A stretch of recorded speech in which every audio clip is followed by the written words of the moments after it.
iHealth channel and iHealth Radio. Tonight, we're going back to the sales world.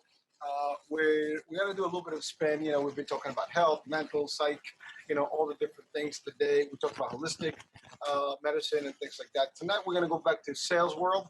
And we're bringing back a little bit of a financial, that kind of thing. So for those of us out there in business, we're going a little bit onto the business part of the element of health and just in general.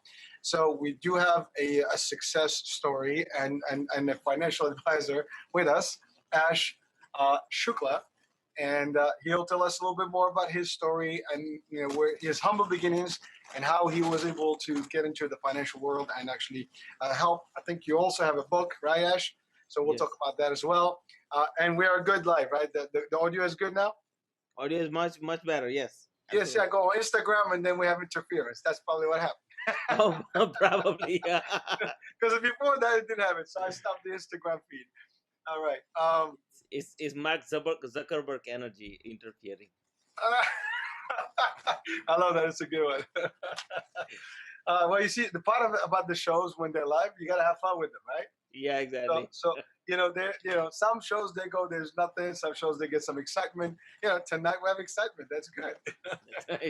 All right. So Ash, let's talk about first of all your story because your story and mine are very close, believe it or not. So I was reading about the biography and I'm like, I was impressed. I mean, someone that comes in to the States with a little bit or nothing and, basically has a, we move in time and then voila, things are happening. And now you have a lot of good stuff going on. And you've helped a lot of people. I saw some of your footage and people are getting excited. So we're going to talk about that and hopefully we get some people excited tonight. After we're giving them a little hard time on my technical difficulties here, let's give them the good stuff. All right. We'll turn this into comedy hour. That's all right. So Ash, tell us your story. Yeah, so hey guys, my name is Ash Shukla and I want to say namaste and thank you so much for listening. I want to let you guys know that I love you. And with that in mind, I want to let you know that just give you a quick synopsis of who I am. I came here from India in 1989 with $20 and no English, grew up here in Maryland. I ran into financial services and I was pathetic when I got started. I wasn't bad, I was pathetic. I had to blackmail my dad through my mom to get my first sale. And eventually, I made a pretty big splash in the financial world. I was managing over $300 million with one of the prominent banks as an advisor. And then I started my own company in 2004, made it successful, became a keynote speaker for in several arenas. And most importantly, I have been able to impact over 5,000 businesses, have helped several businesses go over 7 figures in revenue, and have received a congressional honor. I wrote a book in 2010 called Sell Like Crazy. And now I'm writing my 5th book called Financial Chakras, where my dream is to change your financial destiny in a completely different way. Well, listen, I mean, we've talked about health. I've always said health is wealth, but that to have health and wealth, you also need some real financial wealth. That's right. That's important to have these days and any days, right? And I don't think, there's a lot of people that, I always try to link the discussion with health and the impact, right? But financial, last night I had the show that was interesting because it was about holistic medicine. And when we're talking about health, we talked about stress. And, some people really get stressed because of multiple reasons. One of the reasons that people really usually and always get stressed is money. Yeah. Money talks, as we say, right? And sometimes, it's not everything, but it is important. And many people sometimes find themselves in difficult times because of the money situation. And then it tends to impact their health, their mental state, and everything else. Their family life, their relationship, the social life. It's many things. But before we get to that deep content there, I want to go back in time a little bit. So the story is obviously clear. An immigrant, with very little bit, getting in the States, building a journey.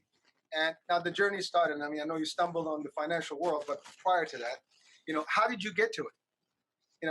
What made you get into the financial world? So basically what happened was I was studying computer science and hustling, going through college and all that stuff. So I was going through all the good life, if you will. And Okay.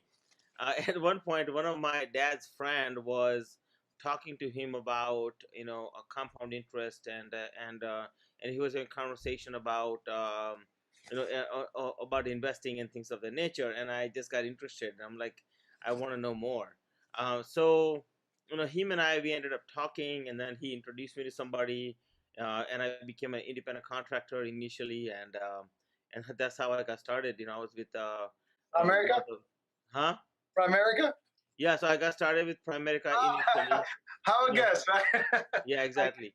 yeah. But then I went into the banking after that. So right after that introduction, I got, actually, my first introduction was through Primerica, but I started in banking. So I went into uh, banking world right from the get go. So in 1994, I started with the bank, with one of the major banks, and then I started and I went in from there.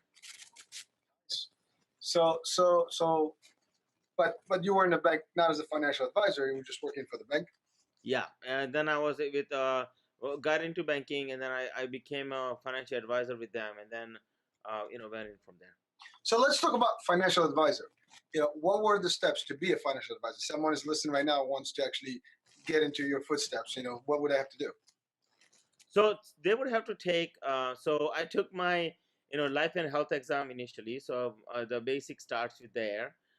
Then I went into, then you have to you should take Seriously. a series exams. So series 6 and 63 are mostly for like mutual Equities. funds and variable annuities and stuff like that. And then you have the 65, which is more prominent right now than before, and that's more about investment management and stuff like that. And then, of course, you have the CFP and then CFA. So CFP is a certified financial planner, and then CFA is chartered financial analyst. Now, yeah, you can become an advisor once you are once you get to about 65, Series 65. You have a pretty good wealth of knowledge by that point to be a good advisor. So Interesting. that's so you don't have to get CFA or CFP to be a advisor, but CFP and CFA, they're both widely recognized, so they have their weight, if you will, in the industry. Well, right now in your company, I'm sure you have advisors that work for you, and so those are some of the requirements they would have probably to have. Yeah, so what we do at this point is that as a company, so I no longer practice a financial advisory myself, but I partner with advisors who are credible, who can help people with. So like because I do a lot of consulting work, and majority of my work is geared towards the holistic or the wellness entrepreneur or the financial entrepreneurs. But my goal is to gather up these people who are authentic, and really knows what they're doing. Now, does that mean my knowledge has disappeared? No, but that's the game that I'm playing right now. So I'm in the more of the consulting side of it than anything else. So Because then, yeah, go go ahead. ahead. No, please go ahead. Because my goal is to make a bigger impact, right? I'm creating a movement, and I think there needs to be a balance between health, wellness, and financial. And I believe for the first time in my book, Financial Chakras, like I'm writing about, until now, chakras have been talked about as the principles of the body, and I created a rule by which I can show you how chakras exist in your financial instruments. But the other thing that I've done in the book is I've figured out a mathematical formula on how to measure your potential in dollars and how to measure your emotions in dollars. Because until now, emotions have been talked about, but what happens is when somebody's in debt or somebody's in other situations, they're not only hit financially, but they get hurt more emotionally. And emotions are just like stock market, right? So time is constant and emotions are stock market. So like as the emotions go down, you go down with it, and then it takes time to align, to get back aligned, to get back on, and some people just never make it. So I wanted to make a bigger impact, so that's why I created, as far as Financial Chakras is concerned, as an organization. So we'll talk more about the concept, but I Yeah. just want to still just to clarify, because again, a lot of people, there's a couple messages I want to send. Is that Yeah. first, we understand now what financial advisors need to go through, but what do they really do? I mean, it's very simple. You advise on how to finance your stuff or how to make, but in a deeper version of that, So like in a deeper version, a financial advisor listens to you, right? They are more liable. They are fiduciary, in terms of financial advisors are concerned. So like they are fiduciary to you. So they are when they are listening to you, they are liable for listening to you properly and making sure to give you a proper advice, from beginning to the end, and making sure that they hold your hand. They are with you. They're walking with you. They're following up with you once a year or once a quarter, just depending on how the arrangement or the agreement has been set up, right? um, and they are your guide, throughout your journey. So a good financial advisor will ask you, a bunch of questions, including your, so they will get in your business personally. And if they don't, then that's a problem. If a financial professional is just asking you some, like a surface level questions, and that they're not getting deeper into the um, understanding you and your family and the dynamics, then it's a problem. well, so basically, they obviously, there is that legal agreement, or which is Yeah. fiduciary relationship, but then so their main objective is to kind of help you build wealth management or manage your wealth, and Right. and pretty much disperse your assets and give you different portfolio ways to generate more revenue and future, I guess, retirement and all that good stuff, right? Invest your money correctly. I mean, I'm just trying to get some of the topics that you might benefit from a financial advisor. Now, you had started early on in the 90s, and then the world kind of seized in 2008. How was that transition? I mean, for you, I mean, you wrote a book about sell, sell, sell in 2004, and then like 4 years later, the world almost ended in the financial space. So Yeah, how? so I wrote, I mean, basically, with me, it was a little bit different because the way I planned it out is 2004, I started my own company. In '04 to '08, I did it in a way so that initially I spent a lot of money on marketing, and I knew a lot of advisors would jump in once the boomers turned 65 at 2008. So right before then, I spent a lot of money on marketing to boomers and retirees. But then in '08, when everybody was turning to that market, I got out because the cost of marketing had gone up significantly. So strategically speaking, I got out and I said, okay, I'm gonna do marketing differently. So I actually started throwing my clients like a small surprise, a surprise lunches and other things. So that's gonna cost me less. And eventually, like one time I even did a campaign. I took a little trash can and I took a letter, and I said, I knew you would throw it away, so I did it for you, your local financial advisor. And I put it in the trash can. I put it in a nice little box and I sent it to them. And Oh, yeah, that's a good one. You gotta love so that. That's fun. so you gotta get creative. You know what I mean? Like it's just because times are bad, that doesn't mean that things are actually bad. You just have to look for opportunities, in which way you can really go further, right? Because that year in '08, when things were going down, my business was taking off. So Like, so and you're right. There were some businesses that still maintain, and I don't know if it has to do with the fact you said baby boomers. So we're talking about folks that are turning 65, and and when is that the target audience you were going after financially? initial stages in from '04 to '08, that's what I did. The other big shift that I made was I became a keynote speaker, and I started doing speaking engagements with colleges and with the universities, and with small business development centers and stuff like that, to get out, because there had to be a way, for efficient way for me to market myself, and not, at the same time, not spend, in first 4 years I had spent about $300,000, doing, trying to get the business up, right? So Oh, thankfully by that point I was sustaining, and me being in the industry since 1994, like, when I got started, and when I took my first dive, I mean, I literally had talk to almost every single Indian person you can find in Baltimore, Maryland metropolitan area. Like I literally just talk to every single family member. I literally just cold called people. Hey, this is me.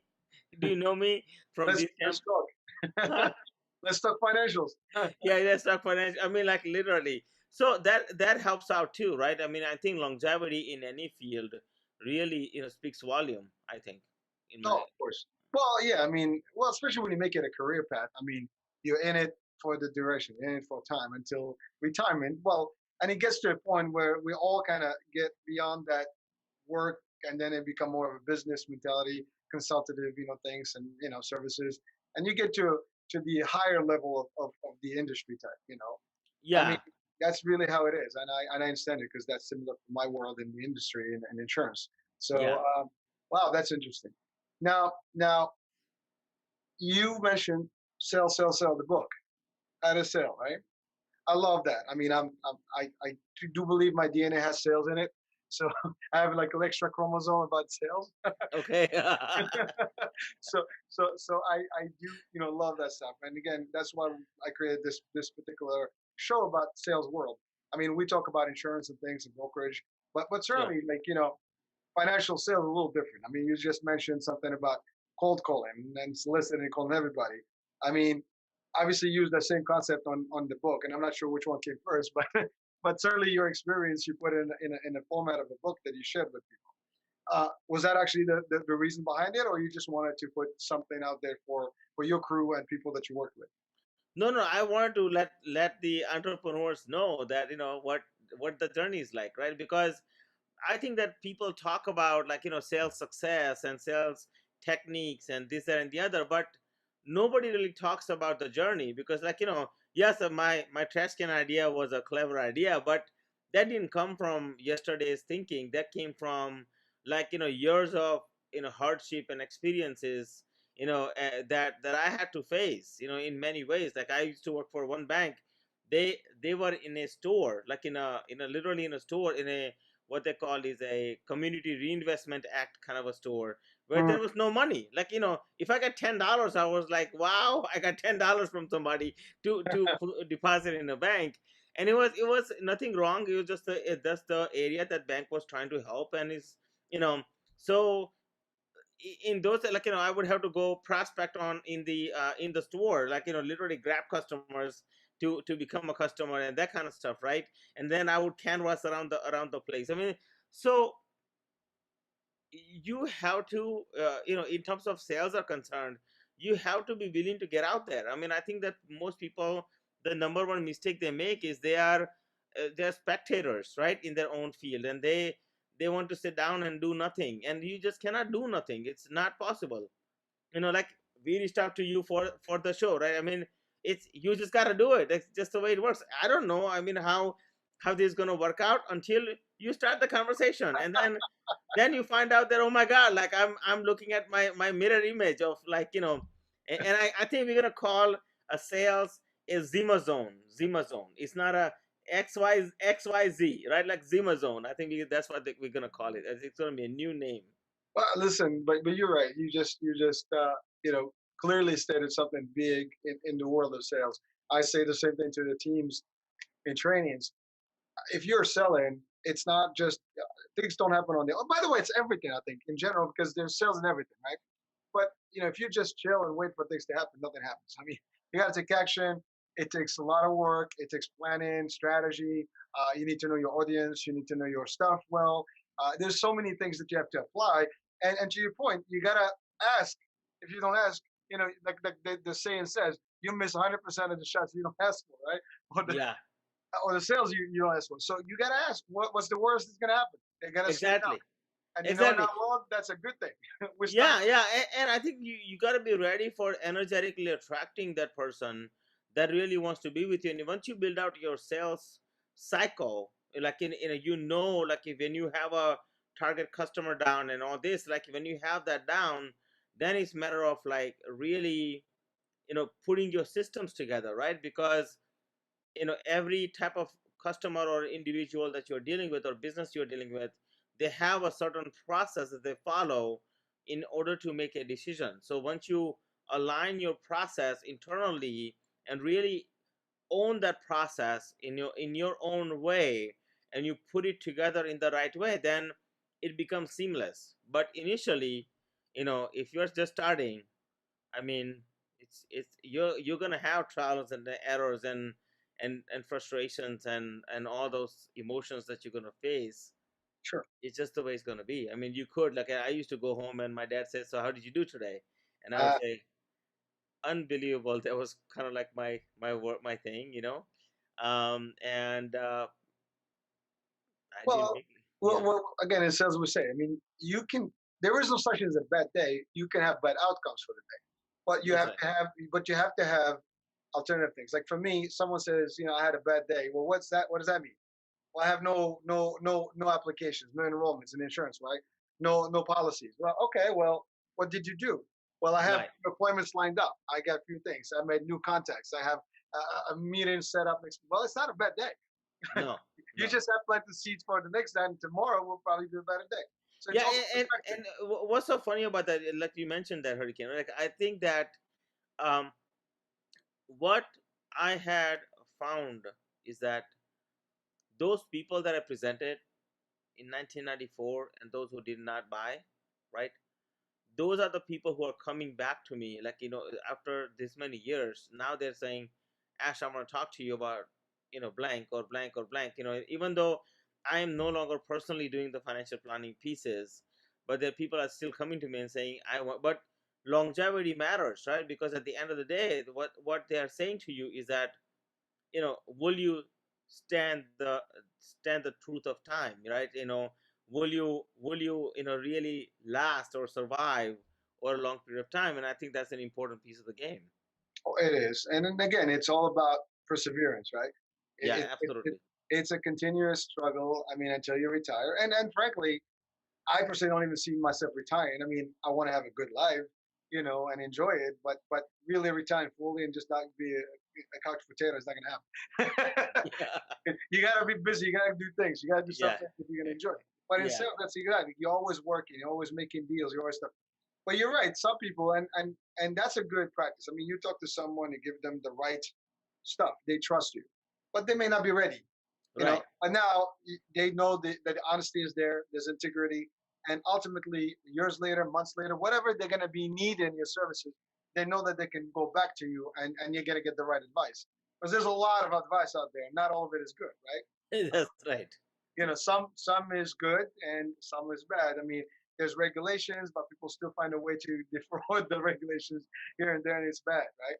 And then it causes a little bit of a stigma or stereotype. Oh my God, I don't want to talk to these guys. They're like, forget it, right? And that's really important. Now, that leads me to the question of, you're talking financials, you're talking money, people's savings, people's livelihood being invested and trusted into you, fiduciary relationship, right? There's a serious element there. So how can a financial advisor really bypass that type of fear or that type of objection? Because people are not just going to trust anyone. One, that means they have to build the trust factor. Two, if they're going to do that, they have to really know what they invested in. And you're asking for money. Sometimes there are people that sell things for free, and they still have a difficulty selling a product, right? You're selling something where you're asking for people's money, just like in the stock. I mean, like, I need you to invest all your, cash. Oops, right? And then, to get to the person where they really say, I believe in you, here it is. I mean, that's a big deal, right? How do you deal with that? I mean, how do you deal with that? What would you advise, in terms of both the financial experts as well as the consumers or potential prospects? Yeah, so like the financial experts, if you're a financial expert listening to this, my friend, one of the things I would recommend you do is take your time in building relationships, building trust. Don't go for the sale right off the bat, right? Like, just take your time in really building your credibility, building your trust. Think about different ways where how you can approach the people. So, like, for instance, when I started when I started my own company on '04, I chose to target boomers, and the best approach at that time was seminars, and things of the nature. So that was one thing. Then as time went on, industries had shifted, and I knew that things were shifting, and I wanted to go towards more of the business aspect of the game. So then I took on stages, and I appeared in that way, like in many ways, right? Mhm. Then as time goes on, but every single stage, no matter what, there is always a trust building is most important. So as a financial advisor, like it's or as a even as an insurance agent, right? When you are dealing with people's money, it's important to know that you are about to take somebody's about to trust you with their most valuable asset, which is their hard-earned money. Mhm. Of course. And when they are doing that, they are really saying that I really trust you, and that trust is a very thin line that you are about to cross, and you want to make sure that you're taking care of them, or you can take care of them properly. So start with that, and then build out. So sometimes you can just build out a simple process. So understand the customer. So like first time when I was dealing with boomers, the process was different on how I attracted them, and how I build rapport, how I build trust, how I build communications and all that. My languaging was different than when I went into businesses, right? When I went to business owners, I created this brand. Initially my brand was Ash is Cash, and that's how I started the whole game, you know because I was really trying to appeal to business owners, and I needed something as a punchy to really make it work. I didn't have financial chakras back then, so I needed to really make an impact. So how are you doing that? How are you showing up? So to build that trust, you have to understand that you gotta show up certain way, right? You can't show up in flip-flops and shorts and some raggedy clothes. Like if you look at my ashshukla.com, you'll find that all of my pictures are in suits. Yep. And it's because that was my brand, right? That was my brand, was presenting myself as the trusted advisor, that somebody can walk up to me and they can talk to me and they can trust me. The other big thing that you're going to find is that as an advisor, once you build the trust and rapport, now it's time to walk them through a process which is proven to work for you and your customers. And I think that's very, very crucial. Make sure you pick the right audiences, right? Because when people are as far as a consumer is concerned, if you are dealing with an advisor, my suggestion is look at an advisor and see if they are specialized, or are they really just kind of like a journalist. In my opinion, the more specialized they are, the better they're going to be able to serve you. Because when I was serving boomers, it was just boomers. I didn't go after 20-year-olds and 30 years olds and 50-year-olds, right? So when I got into business world, I eventually went up to, I was serving businesses that were doing at least business owners that had at least $3 million or more in net worth. Like, I really went after some selective markets, but I specialized in that, and that's all I did, right? I did not go after businesses who are in a different arena. So you really have to be selective. And as a consumer, one of the most important questions is when you ask, what's your specialty, might be one of the most important questions you'll find out you ask. Because some advisors specialize in a field of insurance, and some advisors specialize in a field of investing. Some advisors specialize in other fields, or so they might have a specialty that they're selling, or or they specialize in who you are and what type of work you do, or the age range you are in, or something of that nature. And these are all things to look out for when you are talking to an advisor, because uh, that's the only way you are really going to be able to understand what this is all about. You are going to be otherwise lost, because the advisor is going to help you the best they can, but it won't be customized. And it's important as a consumer to get help from somebody who understands you, and that's the most important piece. All right. So we were at the financial chakras. What is the meaning of it? So financial chakras, the meaning of it is understanding how to be aligned, how to be balanced. Because it's important to understand your energies, and it's important to understand how they affect you financially. And I believe that there needs to be a balance. So the meaning, is to be balanced, right? And the what we are doing is a movement, but what it means is a balance. So when you say a movement, as in just awakening people into like balancing their the connection between the financial world and their personal life and their spirit, or what is it exactly? Yeah, so basically what happened, so to give you an understanding, like, so it's a movement between two worlds, right? So what I have created with Financial Chakras is, number one, it's an organization, right? So as an organization, what I had done initially is, what happened was about 2008ish, and after the fact, like, as I was growing the business and what have you, somebody was trying to take advantage of me, and that was, that hurt me really badly. And I'm like, I didn't know that there was somebody like that could exist, so it was just, it was naive on maybe I was gullible on my end, and I missed a small thing, and I was like, oh my god, like I would have, really devastated myself. So I went to my grandfather. I asked him for help, and he helped me understand chakras and how energies work and stuff like that. And once he helped me understand that, I asked him, like, has anybody proven how chakras exist in finances? And he says that has never been done.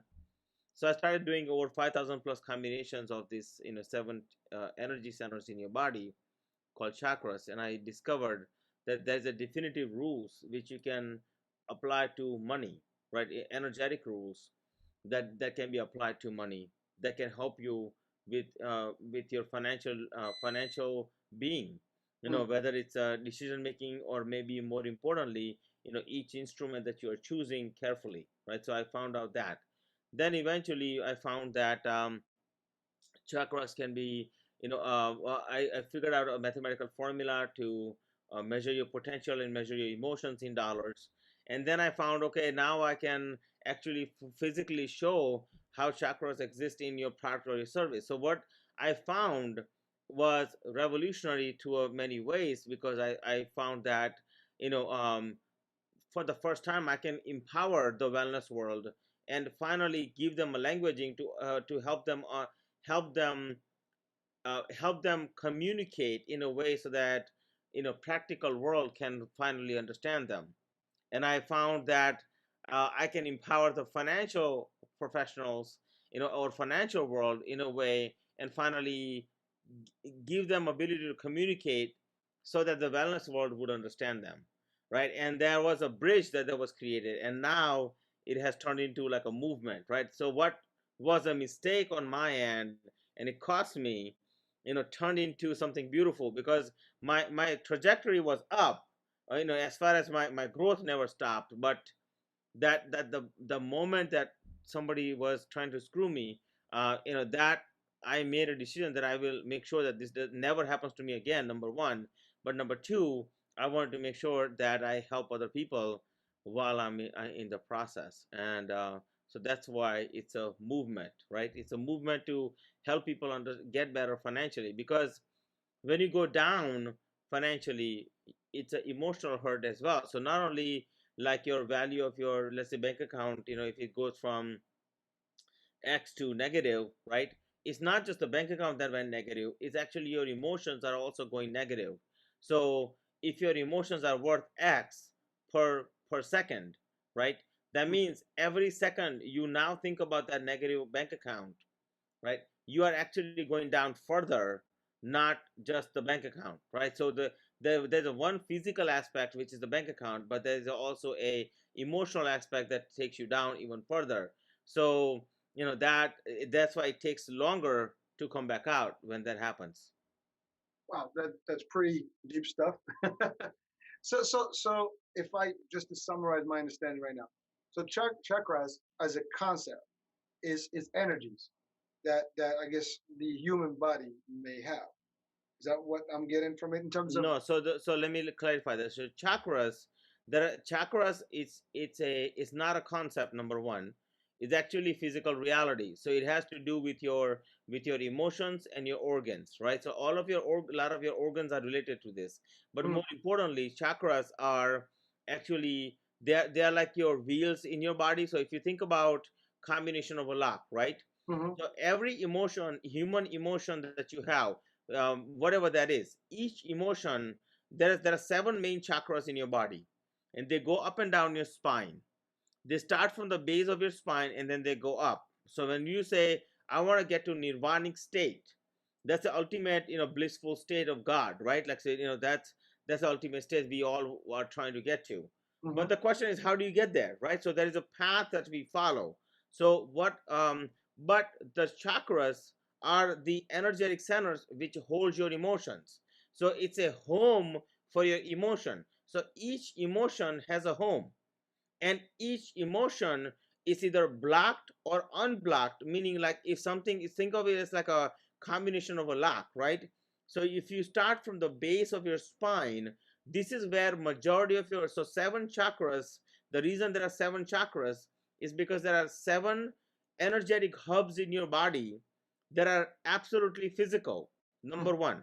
Number two, they are like combination of a lock. If one is blocked off, the other way cannot open. So if you are fearful, let's say, or you're in anxiety mode, or you are uncertainty mode, or you are anger mode, or whatever that may be, they each come from a different chakra, right? So there is a one aspect of that. So when there is hyperactive or underactive, and they are not balanced, you tend to lose, mental, emotional, physical stability.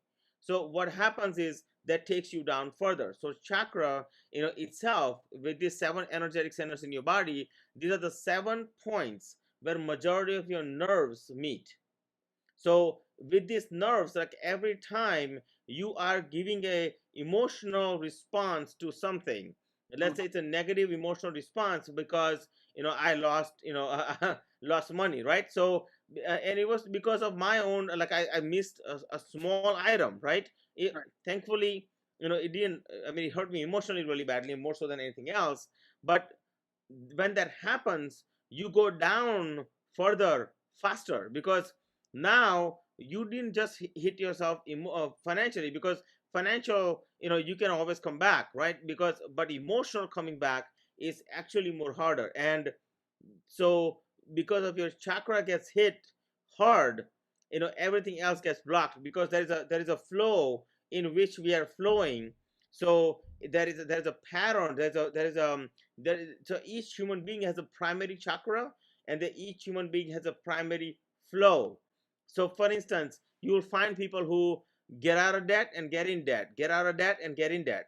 You'll find some people who are constantly always in debt. There are some people who invest money, they constantly find themselves making money and losing money, but when they lose money, they are just out of control, right? Because, but when they're making money, they're still out of control, because they're coming from, operating from a particular chakra, or, a center. So what I find is that each chakra has a tremendous role in your financial ability.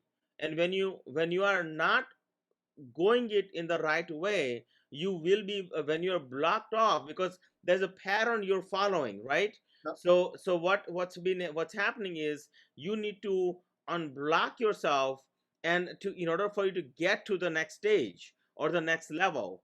And because you have this pattern that you're following, that's constantly, like, I'm talking to somebody right now, their husband wife team, they came to me, and they're like, Ash, we need help.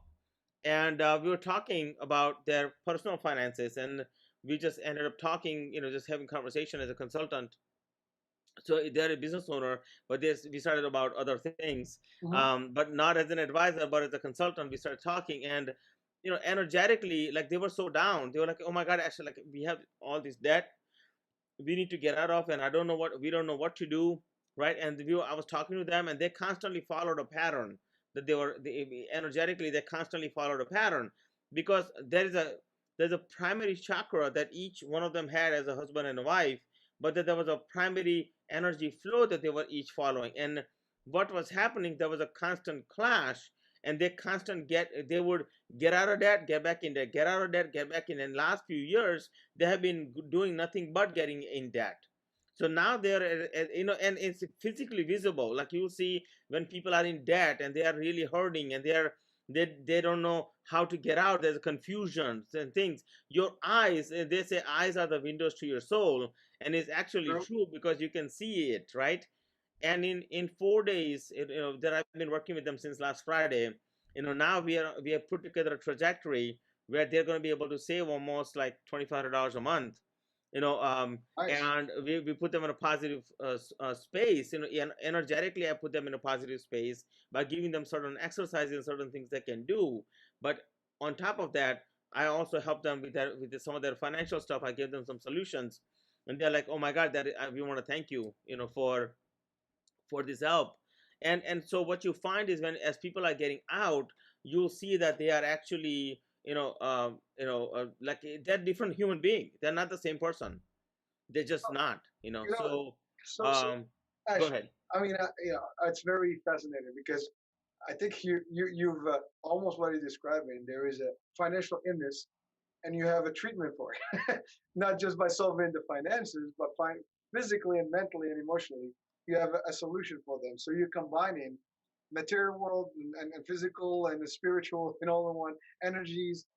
I mean, that is very. I mean, to be honest with you, the first time I heard about it. So, Yeah, uh, it doesn't exist anywhere, just so you know. well, but you created this mode and this particular formula Yeah. that and it seems to be obviously practical, and you have success with it. Yeah. Now we said like you give them exercises or some sort of different things that they like. Is that yoga type or? No, Uh, no. So what we did was, as an organization, as Financial Chakras, what I've done is I've hired researchers and things of the nature. So we actually have compiled, from all over the world, what type of things that people really apply to balance themselves, right, emotionally. But what I found is that there are certain exercises that you have to do based on your primary chakra and your primary energy flow. If you're not doing them in that, like, many times, like, you go to somebody and say, okay, where does it hurt, right? Like, it's not where does it. So you might say it hurts in your arm or something of the nature. hmm, So you know so doctors, Western medicine, the whole goal is to give you a pill to take the pain away, right? So, sure. but that's not the game here. The game here is completely different. The game is based on your seven chakras and based on your primary chakra and your energy flow. You have to figure out which exercises are going to be good for you. Is it is it is it meditation? Is it crystals? Is it yoga? Is it, what is it, Hmm, right? So hmm, those things affect you emotionally, internally. Each one has a different effect on your emotions, and if the chakra is healing, right? So the techniques are different for each chakra, and each healing mechanism is different for each person. So it's not a one size fits all sort of a solution, right? So it's a different. And then customized. does that make sense what I'm saying to you, or? No, no, yeah, yeah. I mean, it's customized, right? It's customized, yeah, it's customized to the individual. But so then what happens is that, as healing journey begins, right, we also have to bring in some practical realities into the game as well, because some things, you know you can meditate, and stuff like that, to really help yourself heal internally. But then there is also physical realm that needs to come into play, because at the end of the day, money is energy, and money is a physical energy. So what I find is that the type of energy you have been attracting, polluted energy, that equates to polluted cash flow, right, or polluted money. So Hmm. the question is, how do you cleanse this in the right way, and make it so that it's going to make sense, it's going to really help you in the right way. Does that make sense what I'm saying to you? Like, it's a cleansing process, right, that needs to take place internally. Because if it's a greedful money, let's say somebody just acquired money just because of greed, right, sooner or later that ship is gonna sink, right? Well, So I mean, money earned, that is not earned, hard earned, usually goes quick, and it doesn't last long. exactly, exactly, yeah, It's unfortunate, but that's the reality of things. I mean, that if you is a earn bad reality. money, eventually you either don't care about it because it was easy to make. If you earned it with your sweat and time, you tend to do better with it. I mean, that's one. But to just to get a little bit deeper on this, I mean, it's pretty cool stuff. You you kind of you found a whole different world, in based on your background of financial, and you connected it with really the impact of financial loss and financial stuff, and how you Absolutely. and how you can resolve. Now, obviously, you did say it. I mean, I can meditate, I can feel good, but as long as I have the financial problem, I probably would not be cured.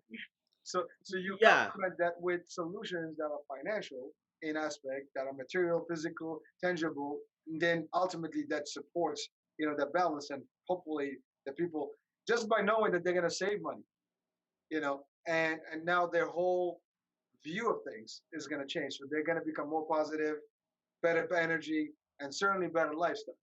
So yeah. so I mean, I'm trying to understand the concept. I think that's the gist of it, right? That is, yeah, that is, yeah. You're right.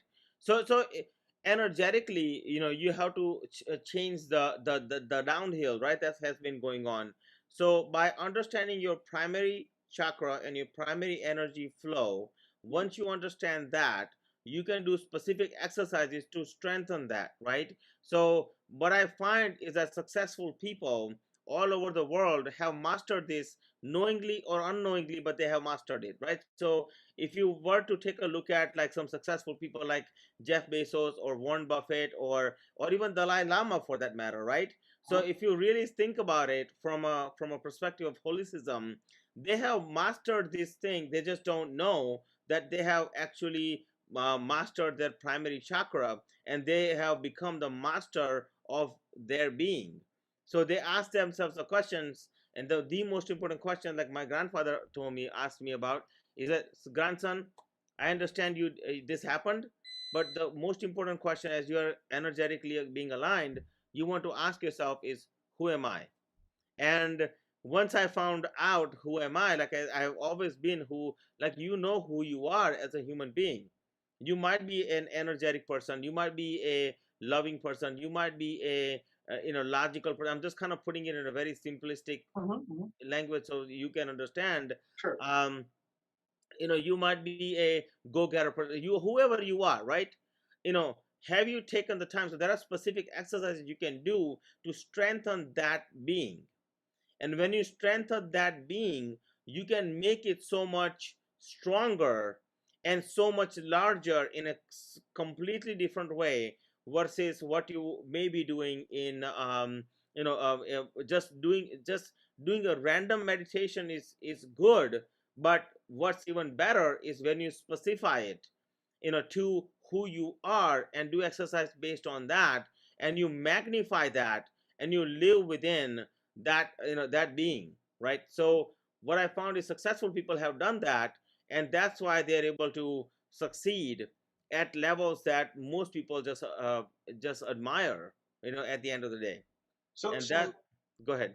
no, so you really, in the foundation, to your point, to of the movement, which really interacts, together in the aspect that you mentioned, finding yourself, understanding yourself, focusing the right energy, and then applying that in your financial world, in essence, right? Yeah. Now, this is open to anyone. If, let's say, I don't have a financial issue, just for some people say I'm good, would this help them, even get better, or there's no impact to it, or No, no, some. absolutely. So one of the things is that the goal is to, doesn't matter who you are. So this, the formulas I have created can help you in your finances, in Hmm. your business, in your corporate communication, in your personal life, in your so in pretty much is applicable in any scenario you can possibly imagine. So it's all, so like one of the things I talk about is my process, right? So one of the things I talk about in my attracting abundance space is that you understand you, right? Yep. Then you have to understand others in the right way, in the chakra flow. As once you understand that, and when you understand the chakras, how they exist in the product or the service or whatever issue that you're trying to solve, right? You are able to solve that issue as fast as 1 2 3, right? So Yep. it's a formula that's versatile, that can be applied in anything. And to prove to you, Hurricane, have you seen this before? Mm, Not really. Okay, so this is a little device that proves that energy is real. So sometimes there's a myth that energy is like there's this thing that people talk about, like it's a woo woo kind of stuff, and that kind of stuff, right? But the people who believe it's woo woo, they themselves are woo woo because they don't understand the chakras, the energies. Was written up in 1800 to 1100 BC in the oldest text called the Vedas back in India. Now that was if I was to look at it in days, it was 1,395,000 plus days ago, right? So that's how old that text is. And it was written, these chakras were written up back then. Then it was adopted into yoga and meditation and all that. And then it came about to the human beings.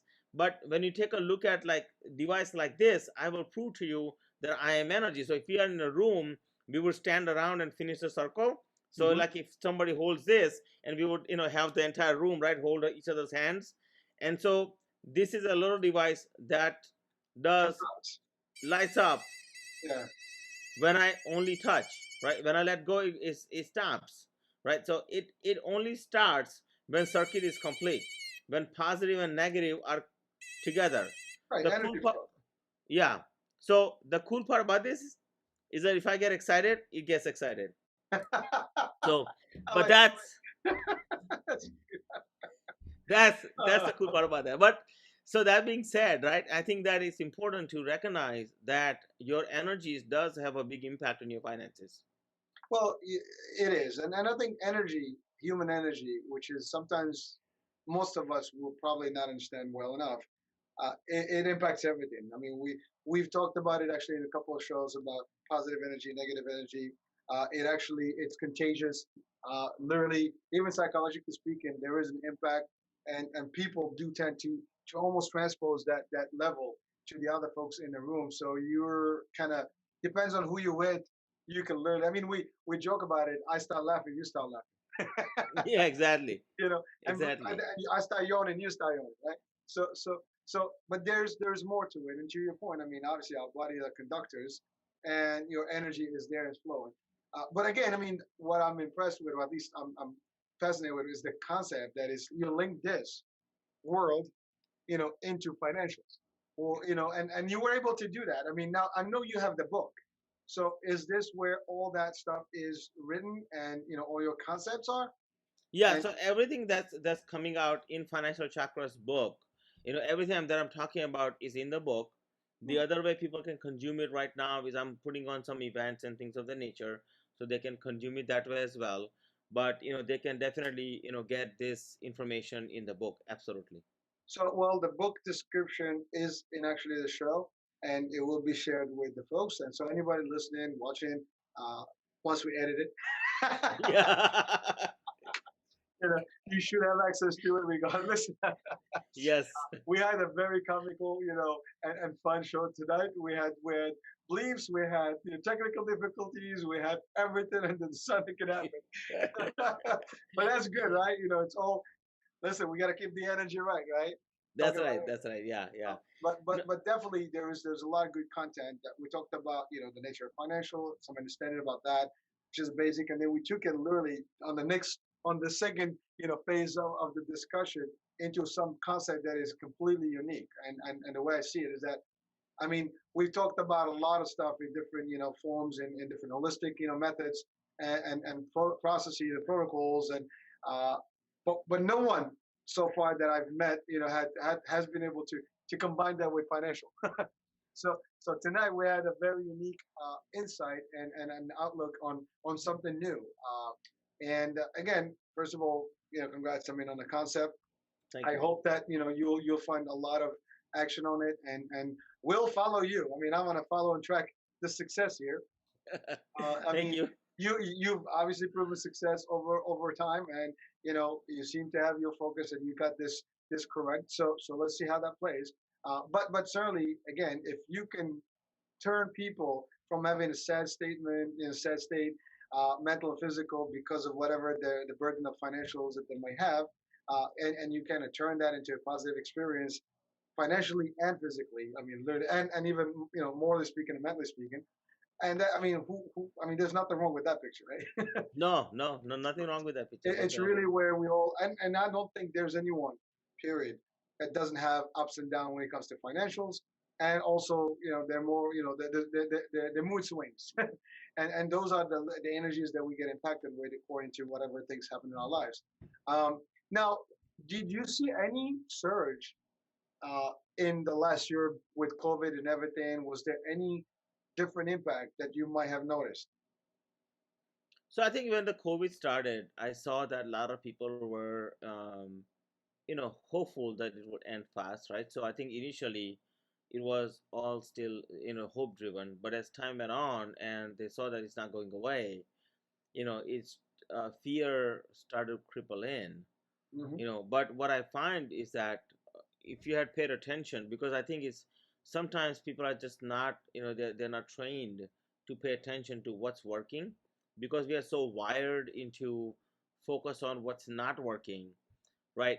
People mistake the fact that there were so many things that were working, during this time. And so, but what I found is a lot of people were depressed and they were down and things of the nature. But at this is the time when like a lot of things have skyrocketed that people haven't realized, Hmm. in many ways, because they are so, I mean, in the US it was a political climate, and then in the other countries as well there was a lot of political turmoil, right about now. And I think Well, it's, but go ahead. no, I'm saying that's pretty. Every year there's political somewhere. Exactly. Yeah, That exactly. never stops. I mean, Yeah, yeah, there's that always never stops. turmoil. I Yeah, think COVID had a deep impact worldwide and it did. almost Yeah. like a wave. But financially, a lot of people have been affected. Yes. And certainly, I think your concept may be a good. This is it's not a bad time for it because it's almost like hey, how do I get myself out of this place where I am today? Yes.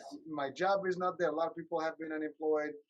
A lot of jobs are changing. Even territories. I mean, we look at New York. A lot of jobs are moving out of New York Yeah. because they just can't afford it. It was the real estate, whatever.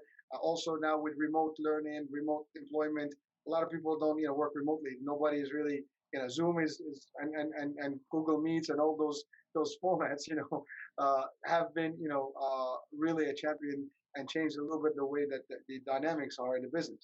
Yep. So a lot of changes financially, a lot of people impacted, and I don't think we're out of this yet.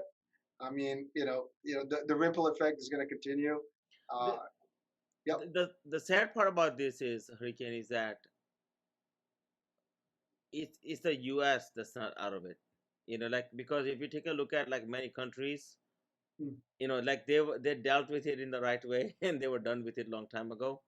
The unfortunate Good point. situation is that US didn't handle it the way they were supposed to, and it's that's why we are still in the mess. Otherwise, like, we would have been done with this, or at least would have been in a state where we could control it properly, and not have to go through another 6 months or almost a year of this. And I mean, look at countries that are much bigger than us and have a lot less, rates, right? So now what's happening is, because the biggest economy in the world is getting suffered, or or it was in threatened or on the edge of suffering, right?